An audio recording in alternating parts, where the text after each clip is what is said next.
Hey, it's David here from Danny's Wine and Beer, and today I'm going to talk to you about cork. So wine corks are actually made from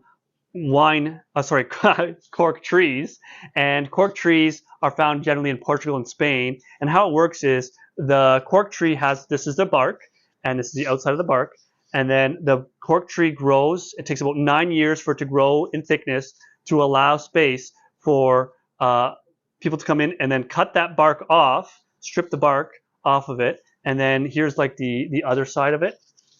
That's, I guess, the inside part of the bark. And then after they boil it and then punch corks out of it. So that's as simple as that. Then with the excess, so all these other pieces, when you hear agglomerated wine corks, that's basically all these pieces or the residual left. They grind them up and then glue them or put them together with high pressure, and then that's how they make agglomerated corks, which are generally a lot cheaper than a cork that takes 9 years to grow and then punched out. So that's the difference between that. So what can you do with these wine corks after? A lot of, like we have loads of wine corks. So used wine corks galore. What do we do with them?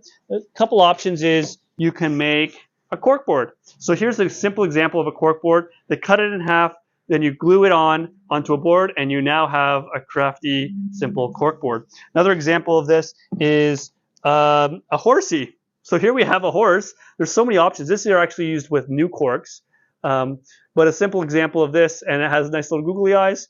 Here's an example of something that you can use with your wine corks, whether they be used. A lot of people use them for decorations as well. You can use them. You can either get new ones from us as well.